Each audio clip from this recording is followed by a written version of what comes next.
when you settle down with the breath. You want to make sure it's a good place to settle down. I've heard people complaining that the Buddha doesn't say to play with the breath. But the Buddha never said that he said everything that needed to be said about the Dhamma.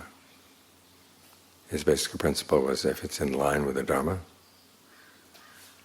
if it gets the results, then it works. This is especially a principle we observe in the forest tradition.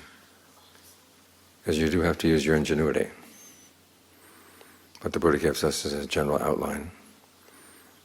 Or as Ajahn Mahabhava once said about Ajahn Mun, Ajahn Mun gave the trunk of the tree, and we have to work out the branches. The Buddha gave the outline, we have to fill it in. So, whatever helps get your mind to settle down with a sense of ease and well-being here in the present moment, that's Dharma. So you settle down with the breath, that's fine. If you have to think about other things first, that's also fine. When the Buddha taught breath meditation to Rahula, he taught lots of other topics first. Contemplation of the elements, the Brahma-viharas, universal goodwill, compassion, empathetic joy, equanimity. Contemplation of the body, all of the different parts of the body that you have. All these topics are meant to calm the mind down. Because if you're tied up in the affairs of the world, it's good to step back and develop a sense of samvega, that no matter how good the world gets, it's going to fall apart. And you want to have something inside your mind that's not going to fall apart. And this is where you look for it. You look for it inside. The Dharma outside is there pointing you back inside all the time.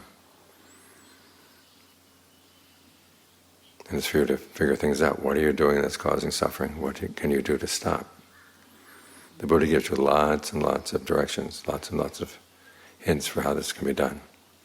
But you take his teachings and you work out the implications as to what's going to work for you. Because that's what develops your own insight, your own discernment. If we simply borrow the Buddha's discernment, we never develop any of our own. And it's our own discernment that's going to help break through things. Because after all, you're the one who created the problem in your mind of how you look at things and listen to things, think about things in a way that causes suffering. And although the general outline is the same for everybody, the particulars are also important. And so you have to figure out particular techniques, particular strategies to deal with them. And in doing so, you develop your ingenuity, you develop your own discernment there. As the Buddha said, you reach a point in the practice where you become independent of others in the Dhamma, which means you finally understand what it's all about, what needs to be done. And then from that point on, it's up to you to figure it out.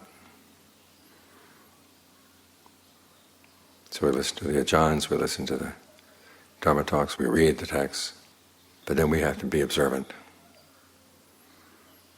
We have to be ingenious. And it's that quality of being observant and ingenious, that's what's going to set us free. Because that's the real thing.